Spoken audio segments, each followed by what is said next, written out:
नमस्कार, राजीव कुमार 76 चैनल में आपका स्वागत है। हमारे चैनल को लाइक करें, शेयर करें एंड सब्सक्राइब करें और इसको अधिक से अधिक शेयर करें। तो आज का जो यहाँ पर टॉपिक है वो है बीएससी फर्स्ट ईयर का जो है ऑर्गेनिक केमिस्ट्री के lesson number 7 alkane and cycloalkane के बहुविकल्पीय प्रश्न या मल्टीपल चॉइस क्वेश्चन के बारे में हम यहाँ पर पढ़ेंगे। तो चलिए शुरुआत करते हैं। यहाँ पर हम बीएससी फर्स्ट ईयर के मल्टीपल चॉइस क्वेश्चनों को तो सब एक बार पुनः मैं कहना चाहूँगा कि हमारे चैनल को अधिक से अधिक क्या करें, सब्सक्राइब करें, लाइक करें एंड शेयर करें। और चैनल का जो नाम है वो है राजीव कुमार 76। ये जो है वो है राजीव कुमार 76 हमारे चैनल का नाम है। तो अब हम शुरुआत करते हैं क्वेश्चन नंबर फर्स्ट की। यहाँ पर जो हमारा पहला क्वेश्चन है वो है किस गैस का नाम फायर डैम्प है। तो सबसे पहले हम जानेंगे कि जो फायर डैम्प है वो क्या होता है। तो जब कोयले की खानों में कोयला की जब खुदाई होती है तो वहाँ पर हमें कुछ ज्वलनशील गैसें प्राप्त होती हैं और वह ज्वलनशील गैसें जो होती हैं उन्हें हम फायर डैम्प कहते हैं, क्योंकि उनके अचानक विस्फोट से बहुत सारे श्रमिकों की मृत्यु हो जाती है, इसलिए उसे हम फायर डैम्प कहते हैं।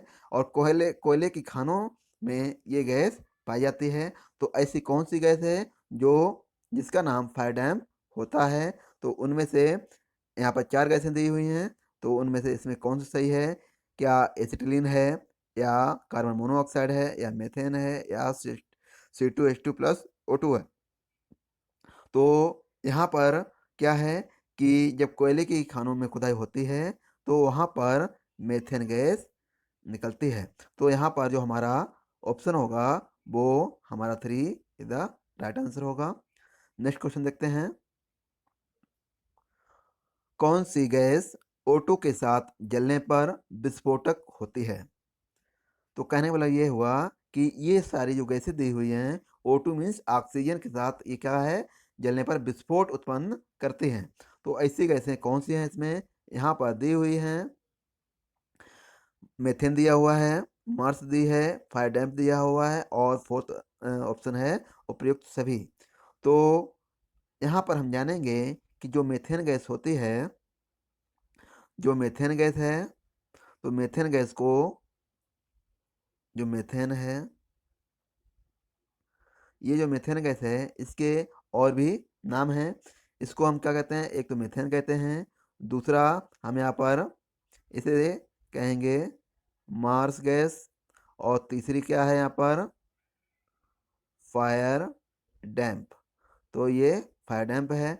तो यहाँ पर ये सारी गैसें क्या हैं? ऑक्सीजन के साथ क्या करती हैं? विस्फोट उत्पन्न करती हैं। तो यहाँ पर जो हमारा राइट आंसर होगा वो ऑप्शन हमारा fourth is the right answer होगा। चौथा नंबर हमारा यहाँ पर सही होगा। तो यहाँ पर हम देखते हैं कि O2 के साथ जलने पर विस्फोटक होती है। तो यहाँ पर मेथेन, मार्स, फायर डैम, ये सभी गैसें ऑक्सीजन के साथ जलने पर विस्फोट उत्पन्न करती हैं। तो मेथेन विस्फोट उत्पन्न करेंगे तो ये सारी गैसें क्या हैं? यहाँ पर जो हमारा राइट आंसर होगा वो क्या होगा? उपयुक्त सभी। क्योंकि जो मेथेन है, मेथेन का फार्मूला होता है CH4, और जब ये O2 के साथ रिएक्शन करता है तो ये जलने पर विस्फोट उत्पन्न करती है। नेक्स्ट क्वेश्चन देखते हैं। किस एल्केन का क्वथनांक सबसे कम होगा? तो यहाँ पर जो एल्केन दिए हुए हैं, नंबर 1 है एन पेंटेन, सेकंड है आइसोपेंटेन, थर्ड है नियोपेंटेन और फोर्थ है सभी के क्वथनांक समान हैं। तो सबसे पहले हमें ये देखना है कि जो क्वथनांक होता है वो किसका कम होता है। तो इन 4 ऑप्शन में हमें देखना है। तो सबसे पहले हम यहाँ पर ऑप्शन नंबर फर्स्ट की संरचना बनाएंगे। तो यहाँ पर जो एन पेंटेन है उसे CH3 CH2 CH2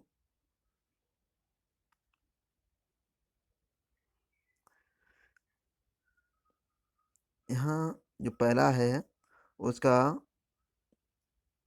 CH3 CH2 CH2 CH2 और CH3। तो ये एन पेंटेन इसका नाम है। ये क्या है? N pentane. तो एन पेंटेन है। तो अब इसका अगर हम दूसरा बनाएं तो क्या बनेगा? आइसोपेंटेन। तो आइसोपेंटेन की संरचना बनाएंगे यहाँ पर। तो ये दूसरे वाले का है आइसोपेंटेन सी। तो यहाँ पर एक CH3 जुड़ जाएगा। ये CH3 होगा, ये CH होगा, ये CH2 होगा, ये CH3 है। तो इसको हम कहते हैं आइसोपेंटेन। इसके बाद तीसरी संरचना बनाते हैं। तीसरी संरचना है यहाँ पर नियोपेंटेन की। तो यहाँ पर इस तरह CH3 CH3 CH3 और CH3, ये कहलाएगा नियोपेंटेन। क्या कहलाएगा? नियोपेंटेन। तो ये नियोपेंटेन है। इसकी जो संरचना है वो कैसी है? एक गोली जैसी है। इसलिए जो है इन सभी में एल्केन का सबसे कम जो क्वथनांक होता है वो होता है नियोपेंटेन का, क्योंकि इसकी जो संरचना होती है वो गोली होती है। नेक्स्ट देखते हैं। तो कहने वाला ये है कि यहाँ पर गोली के मतलब क्या हुआ यहाँ पर कि आकृति इसकी जो इसकी संरचना जो है वो अभी हमने बनाई थी यहाँ पर, कि जो इस तरह इसकी जो संरचना बनती है तो ये क्या है? गोली है। या आकृति इसकी गोलाकार होने के कारण वांडर वाल सबसे इसका कम होता है। तो इसलिए यहाँ पर इसका क्वथनांक सबसे नियोपेंटेन का सबसे कम होगा। नेक्स्ट क्वेश्चन देखते हैं। हेक्सेन के कुल समावी होंगे। तो हेक्सेन क्या है? तो हेक्सेन के कुल समावी यहाँ पर 5 होंगे। 5 होंगे क्योंकि इनकी हम एक एक करके संरचना बना रहे हैं। ये जो हेक्सेन है उसकी यहाँ पर संरचना बनाएंगे एक एक करके। पहली है CH3 CH2 CH2 CH2 और CH3।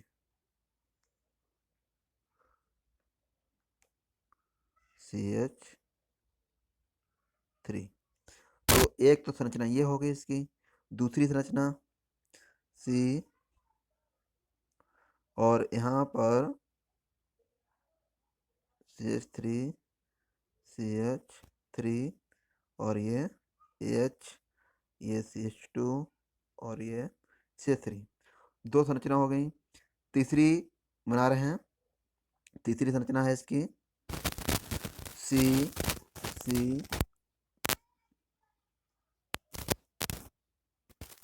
और एक ये। तो कहने वाली ये है इसकी, ये तीसरी संरचना हो गई। चौथी संरचना इसकी C C C और C।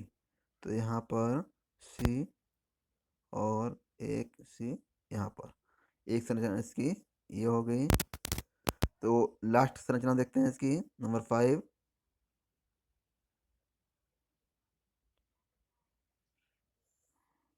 इसकी लास्ट संरचना है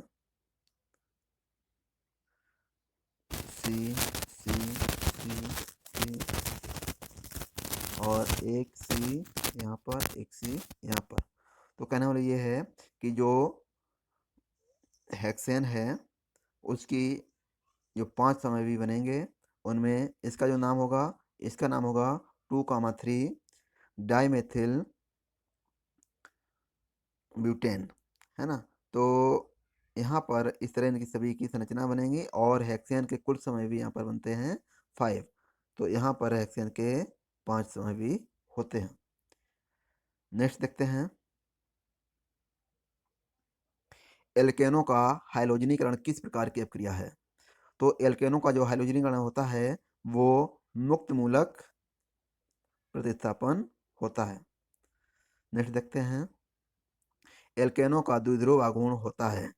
तो एल्केनो का जो द्विध्रुव आघूर्ण होगा वो क्या होता है, एल्केनो में शून्य होता है, क्योंकि यहाँ पर एल्केनो में कोई भी मोल इलेक्ट्रोनेगेटिव या मोल इलेक्ट्रोपॉजिटिव नहीं होता है, दोनों ही समान होते हैं और सभी सिंगल बॉन्ड कार्बन कार्बन और कार्बन हाइड्रोजन में सिंगल बॉन्ड ही होते हैं, इसलिए इसका डाइपोल मोमेंट क्या होता है, शून्य होता है। एल्केनो का डाइपोल मोमेंट शून्य होता है। नेक्स्ट देखते हैं, किसी कार्बनिक यौगिक का निकेल की उपस्थिति में लगभग 300 डिग्री सेल्सियस ताप पर अपचयन कहलाता है। अगर किसी ऑर्गेनिक कंपाउंड की निकेल की प्रेजेंस में अगर हम 300 डिग्री सेल्सियस ताप पर अपचयन जो कहलाएगा वो कहलाता है सवातीय सेंडमेयर बेसेंड्रेंस अपचयन। सवातीय सेंड्रेंस अपचयन। नेक्स्ट क्वेश्चन देखते हैं, मेथिल मैग्नीशियम ब्रोमाइड तथा एथेनॉल की अपक्रिया से बनती है। तो कहने वाली ये है कि मेथिल मैग्नीशियम ब्रोमाइड जो कि एक ग्रिग्नाल्ड रिएजेंट होता है, तो क्या है, मेथिल मैग्नीशियम ब्रोमाइड की क्या है, एथेनॉल के साथ क्रिया कराते हैं। तो C2H5OH के साथ जब क्रिया कराते हैं तो अपक्रिया बनती है। तो यहाँ पर जो प्रोडक्ट बनता है वो क्या बनेगा, वो बनता है मेथेन। और इसलिए यहाँ पर जो ऑप्शन है हमारा, वो ऑप्शन हमारा first is the right answer है। और क्योंकि यहाँ पर मेथिल मैग्नीशियम ब्रोमाइड क्या है, एक रिजेंट है। इसको हम फिर से देखते हैं कि जो मेथिल मैग्नीशियम ब्रोमाइड है, methyl magnesium bromide, methyl magnesium bromide जो है वो क्या है, एक रिजेंट है। क्या है, एक रिजेंट है। तो इसलिए यहाँ पर methane is the right answer होगा। नेक्स्ट क्वेश्चन देखते हैं, ब्रोटज अपक्रिया से कौन नहीं बनाया जा सकता है। तो जो ब्रोटज अपक्रिया होती है वो क्या करती है कि दो या दो से अधिक कारणों वाले कंपाउंडों से अपक्रिया करता है और उससे कोई कंपाउंड बना सकते हैं, या एथेन बना सकते हैं, प्रोपेन बना सकते हैं, ब्यूटेन बना सकते हैं। किंतु यहाँ पर क्या होता है, मेथेन जो होती है, मेथेन में क्या है, सिंगल कार्बन होता है, इसलिए यहाँ पर मेथेन क्या है, CH4 है, CH4 है और इसमें सिंगल कार्बन होता है, इसलिए ब्रोटज क्रिया से मेथेन को नहीं बनाया जा सकता है। बाकी जो है एथेन, प्रोपेन, ब्यूटेन, ये सभी क्या हैं, ब्रोटज अपक्रिया से बनाए जा सकते हैं, जबकि मेथेन को ब्रोटज अपक्रिया से नहीं बना सकते हैं। नेक्स्ट क्वेश्चन देखते हैं, बायोगैस में अधिक प्रतिशत में होता है। तो बायोगैस में कहने वाला यहाँ पर सड़े गले पत्ते पड़े हों या फिर पौधे हों, जहाँ पर सड़न होता है वहाँ पर सबसे अधिक मेथेन गैस निकलती है। तो यहाँ पर जो हमारा ऑप्शन होगा वो ऑप्शन हमारा फर्स्ट होगा। यहाँ पर मेथेन सबसे अधिक मात्रा में यहाँ पर बायोगैस में होती है। तो जो मेथेन है CH4 वो बायोगैस में सर्वाधिक या अधिक प्रतिशत मात्रा में पाई जाती है। तो अब देखते हैं नेक्स्ट क्वेश्चन, एल्केनो का समान सूत्र होता है। तो एल्केनो का जो समान सूत्र होता है वो क्या होता है, CnH2n+2। तो CnH2n+2 होता है, जो कि हमारा ऑप्शन नंबर फर्स्ट में दिया हुआ है। तो ऑप्शन नंबर हमारा first is the right answer है। इस तरह हमने आज एल्केन एंड साइक्लो एल्केन जो कि चैप्टर नंबर 7 है उसके बहुविकल्पीय प्रश्नों के बारे में आज हमने अध्ययन किया। और पुनः हमारे चैनल को लाइक करें, शेयर करें एंड सब्सक्राइब करें, जो कि यहाँ पर हमारा चैनल है राजीव कुमार 70।